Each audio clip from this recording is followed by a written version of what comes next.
मन लागो मेरो यार फकीरी में।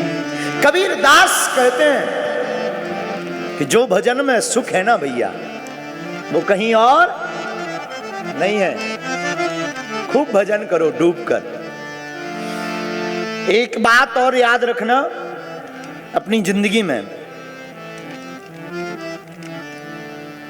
प्रभु से ये मत कहो कि समस्याएं विकट हैं, उनसे कहना ही है ना, एक बात कहा करो, समस्याएं से कह दो मेरा परमात्मा मेरे निकट है। परमात्मा पास रहेगा तो कोई तुम्हारा बाल बांका नहीं कर सकता। अभी जब दिन में हमें अपनी उस बहन की बड़ी चिंता हो रही थी जो बांग्लादेश से हमारी बहन आई ना, कितना अद्भुत पागलपन है राम जी का कि विदेश से भारत खिंची हुई राम जी के कारण चली आई। आप विचार तो, भगवान करे उसके ऊपर किसी की नजर ना लगे, भगवान करे उसके ऊपर कोई उपद्रव ना हो। हमें तो तब से बड़ी टेंशन हो गई, तब से हमने पुलिस अधिकारियों के साथ भी बैठ लिया, सबके साथ बैठ लिया कि उस बहन को कोई दिक्कत ना हो जाए। हम चाहते हैं वो अपनी जिंदगी में मस्त रह के परमात्मा को पा जाए। अद्भुत बात देखो, बांग्लादेश कहाँ है, लेकिन साहब बांग्लादेश भी साधारण नहीं है। वो सबसे ज्यादा कृष्ण भक्ति का प्रचार श्री चैतन्य कृष्ण महाप्रभु ने बंगाल देश में ही किया है, सबसे ज्यादा, बहुत ज्यादा। साधु, हम तुम्हें ये बताना चाह रहे हैं कि हमारे प्रभु कितने व्यापक हैं। जो एक बार इसमें डूब जाता है ना, वो लौट करके फिर उभर नहीं पाता। एक बार ये आंखें उसको देख लेना, फिर दुनिया पसंद नहीं आती। जैसे तुमको बहुत बढ़िया बेहतरीन फॉर्च्यूनर दिखा दी जाए और कह दी जाए ये तुम्हारी है भाई साहब, और फिर बाद में तुमको दे दी जाए स्विफ्ट डिजायर, क्या मन लगेगा? बोलो हो जरा।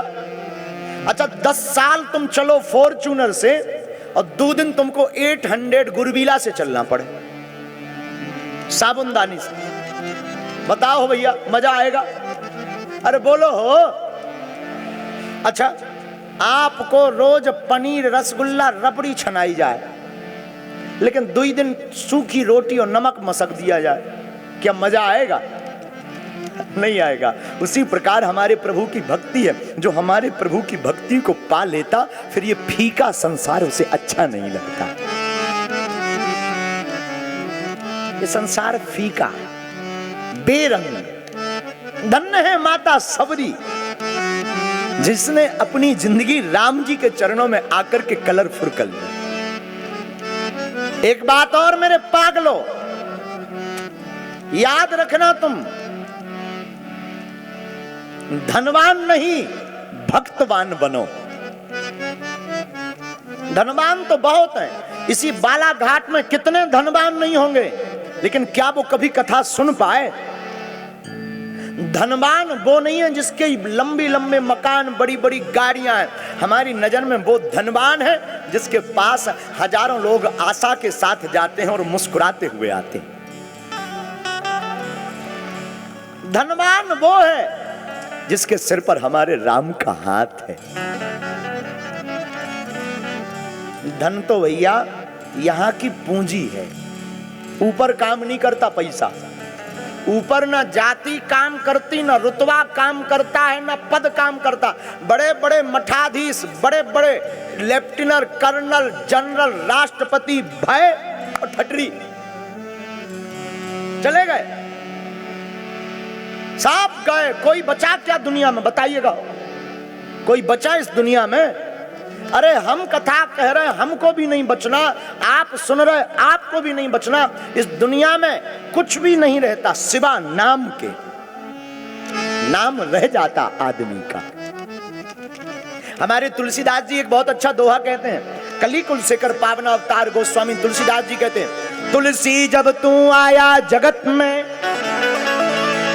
जग हंसा तू रोए, और कुछ करनी ऐसी करी चलो, जग हंसे तू हंसे जग रोए। तुलसीदास कहते हैं कुछ करनी ऐसी करी चलो, तू हंसे जग रोए। तुलसी दादा कहते हैं भैया जब तू जगत में आया ना, लोग बड़े खुश हुए। तुम्हारे मताई बाप इतने खुश हुए, तुम्हारे बाप ने बंदूकें घलवाई, ठा ठा लड़का भया है, लड़की हुई है, बैंड बाजे बुलाओ, धूम धूम धूम। अच्छा लेकिन अद्भुत देखना, जिसके लड़का हुआ है वो हंस रहे हैं दोनों, लेकिन जो हुआ है वो रो रहा है, कहां आ गए।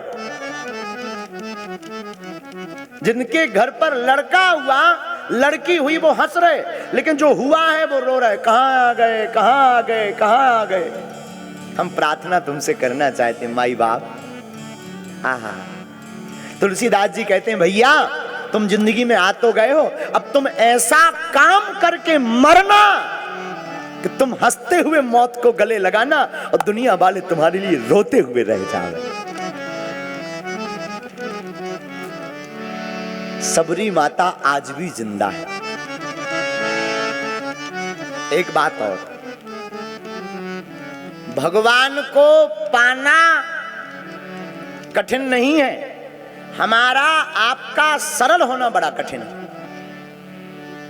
हम आपको एक घटना सुनावे, बड़ी सत्य घटना है, उदयपुर की। भारत में एक प्रदेश है राजस्थान, राजस्थान में एक जगह है उदयपुर।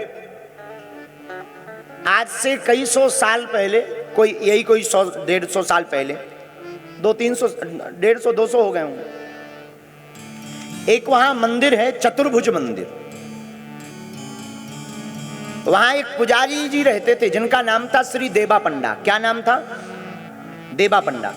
हा हा हा, चतुर्भुज राम रघुनाथ जी के, ठाकुर जी के बड़े भक्त थे वो, नित्य पूजा करते थे। उस जमाने में राजाओं का जमाना था, राजशाही। तो जो राजा उदयपुर के थे वो रोज शाम को मंदिर में प्रणाम करने आते थे। पुजारी जी भगवान के गले की माला राजा को रोज पहनाते थे, नियम था रोज का। एक दिन एक घटना घटी।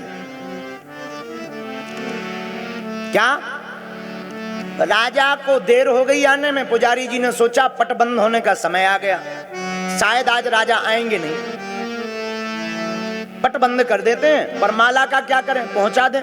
नहीं नहीं नहीं, रोज तो राजा माला पहनते हैं, आज हम पहन लें। तो जो राजा को माला रोज पहनाते थे वही माला पुजारी जी ने गले में डाल ली।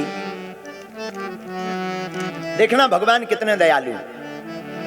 और पट बंद करते ही जा रहे थे, तब तक मंत्री दौड़ा दौड़ा आया, महाराज की जय हो, महाराजाधिराज उदयपुर नरेश पधार रहे, आ रहे। पुजारी जी घबरा गए, राजा आएंगे तो माला मांगेंगे, माला तो हमने पहन ली सरकार की, भगवान की उतरी हुई जो निर्माल्य था वो हमने पहन लिया। हमारे गले में राजा माला देखेंगे तो बड़े नाराज होंगे, क्या करें? अपनी माला निकाली और पोटली बना के रख ली, जो पहनी थी वही माला राजा को पहना दी। मंत्री तो सब समझ गया, कान भरने वाले लोग बड़े खतरनाक होते हैं। मंत्री ने राजा को बता दिया कि ये जो माला आप पहने हो ना, ये पुजारी जी अपने गले में डाले थे। राजा ने कहा कहो पुजारी जी, ये माला तुमने पहनी? पुजारी जी ने सोचा कौन आफत में पड़े, झूठ बोल दिया, नहीं महाराज हम नहीं पहने थे, झूठ बोल दिया। राजा को बड़ा गुस्सा आया। राजा ने माला को गौर से देखा तो पुजारी जी का एक सफेद बाल मिल गया फूलों में। पुजारी जी, अगर आपने नहीं पहनी तो क्या भगवान के सफेद बाल हो गए? भगवान के तो बड़े काले घुंघराले बाल हैं। पुजारी जी ने दूसरा झूठ बोल दिया। देखो, एक अति दूसरे अति को जन्म देती है। महाराज, भगवान के बाल ही सफेद हो गए। राजा बड़ा गुस्सा में, पुजारी जी झूठ मत बोलो, गर्दन काट देंगे हम तुम्हारी। फांसी पर लटकवा देंगे। अरे कल ही हमने देखा भगवान के काले बाल हैं, आप एक झूठ को छिपाने के लिए इतना झूठ बोलते हो। पुजारी जी ने मन ही मन भगवान से प्रार्थना की, प्रभु अब झूठ बोल गया सो बोल गया, आप ही हमारी लाज को बचाना। हाँ हाँ। राजा ने कहा हम प्रातः काल सुबह आकर देखेंगे कि भगवान के बाल सफेद हैं या काले। तो अगर पुजारी जी काले मिल गए तो तुमको तुरंत निष्कासित करके फांसी पर चढ़ा देंगे। पुजारी जी ने सोचा अब तो मरना तय है, क्योंकि भगवान के बाल तो काले हैं, हमने तो झूठा कह दिया है। राजा तो चला गया, अब तमाशा देखने वाले लोग पूरी रात वहीं पड़े रहे, कहीं पुजारी जी कलर न कर दें, डाई न मसक दें पूरी रात। अच्छा, तमाशा देखने वाले लोग भी बड़े खतरनाक होते हैं, किसी का घर जलना हो तमाशा देखने वाले तुरंत आ जाते हैं, बुझाने पर कम आते हैं, जलाने पर बहुत ज्यादा आते हैं। कभी आप देखना गांव में जेसीबी चले, किसी का मकान प्रशासन तोड़े, पूरा गांव देखे, यार भैया देखो तो। अच्छा, किसी का मकान बनना हो तो पड़ोसी को बोला, भाई साहब थोड़ा ईंटें दे दें। हैं, हम इतने फ्री हैं क्या? गांव की तो विचित्र दशा है। गांव में लुगाई काऊ की अगर भग जाए, पूरे गांव को दिन भर कोई काम नहीं, कोई काम नहीं। आपस में बैठ करके साहब अपनी नौकरी धोकरी छोड़ करके, काम धाम, अरे खेती छोड़कर। अच्छा भैया तो यार कैसे चली गई? दूसरे से कहेंगे हमने सुना है कि 2 बजे रात को गई। तीसरा कहेगा है पहले ही से हती ऐसी, कोई काम। और अगर ऐसा कह दे कि भैया थोड़ा सा मकान बन लो तो मदद कर, यार भैया खेती को काम है, हम व्यस्त आदमी। तो तमाशा देखने वाले रात भर पड़े रहे। हाँ हाँ। पुजारी जी की आंखों में आंसू आ गए। आंखों में आंसू भर के श्री रघुनाथ जी से प्रार्थना की, हे ठाकुर हमारा तुम्हारे बिना कोई नहीं है। सुबह अगर राजा आएंगे और आपके बाल तो सफेद नहीं है, काले हैं, अब सुबह हमें मरना है ही है।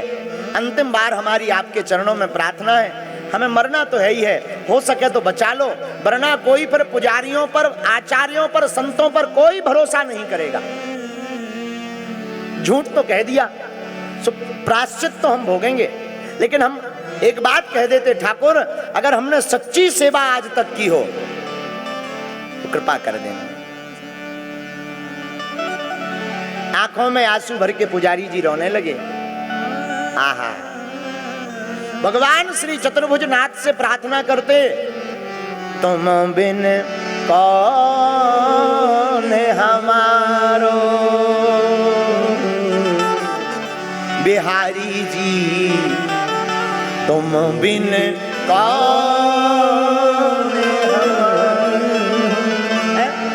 बिहारी जी कौन है हमारा? आपके बिना कोई दूसरा इस संसार में नहीं है। स्वार्थ की सब दुनियादारी,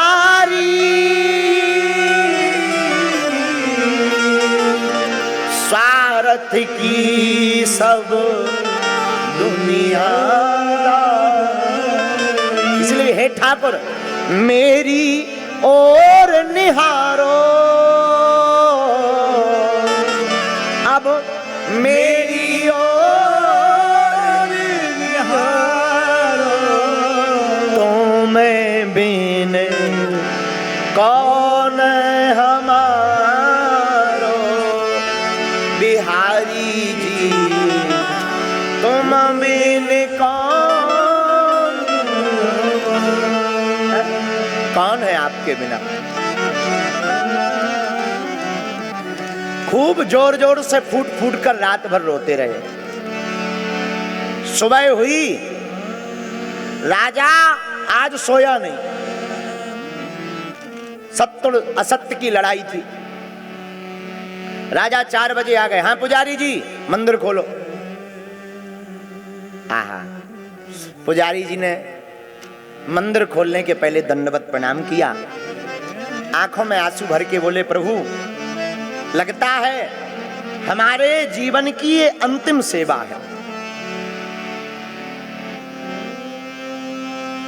अगर अंतिम सेवा है ना ठाकुर जी, तो कृपा करना हमें इस राजा के हाथों मृत्यु दंड मत दिलवाना, आप मार देना, हम भले मर जाएं, अब हमारी ये अंतिम सेवा है। आखिरी सेवा के नाम पर पुजारी जी फूट फूट करके रोने लगे, झरझर आंखों से फबक फबक करके आंसू बहने लगे। आहा, राजा ने कहा जल्दी मंदिर खोलो। पुजारी जी ने पुनः दंडवत किया, दरवाजे खोले, पट लगे हुए थे, पर्दा। हाँ पुजारी जी, आरती बाद में करना, पहले दिखाओ भगवान के बाल काले हैं कि सफेद। शरीर कांपने लगा पुजारी जी का, हाथ में माला ली और बार बार पूरी रात आज जाप किया, और पूरी रात जाप करते करते आंखों से आंसू बहाते बहाते आज आंखें लाल हो गई, आज शरीर बिल्कुल रोमांचित है, आंखें डबडबाकर भरी, लगता है अब आज अंतिम बार ठाकुर जी को देखेंगे, अब लौटकर इनके दोबारा दर्शन नहीं होंगे। आहा, प्रणाम पुनः किया। राजा चिल्लाकर बोले पागलपन बंद करो, पर्दा खोलो। रहा नहीं गया पुजारी जी से, पुजारी जी ने पुनः प्रणाम किया, पर्दा में हाथ लगाया और हाथ लगा करके कहा सरकार अब शायद तुम हमें अंतिम बार देख पाओगे। जैसे ही अगर सत्य बात निकली महाराज, हम यहीं सिर पटक करके प्राण त्याग देंगे अपने।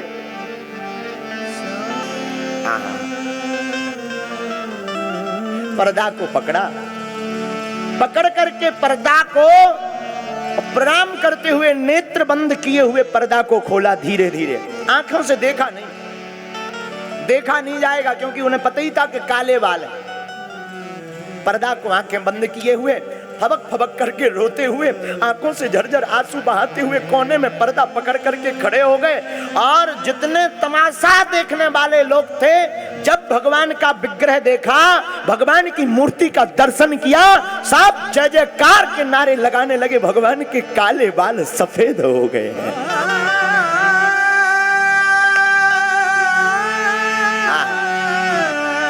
हम आपको सत्य घटना बता रहे।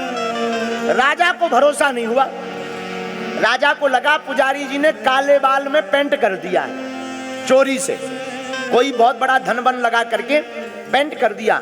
राजा ने आओ देखा ना ताओ, मंदिर में जहां चतुर्भुज भगवान की मूर्ति लगी थी, राजा वहीं चढ़ गए, एक बाल को भगवान के पकड़ा और जैसे ही खींचा भगवान की नाक सिकुड़ गई और उस बाल की जगह से रक्त बहने लगा। पुजारी जी फबक फबक करके रो पड़े, चरणों में पकड़ करके हे ठाकुर हमें क्षमा कर दो। आकाशवाणी हुई, हे राजा आज के बाद तुम्हारी पीढ़ी का कोई भी राजा इस मंदिर के अंदर अगर प्रवेश करेगा तो पूरे वंश का नाश हो जाएगा। और आज भी उदयपुर का कोई भी राजा, राजघराने का वंश आज भी उस मंदिर में दर्शन करने नहीं जाते।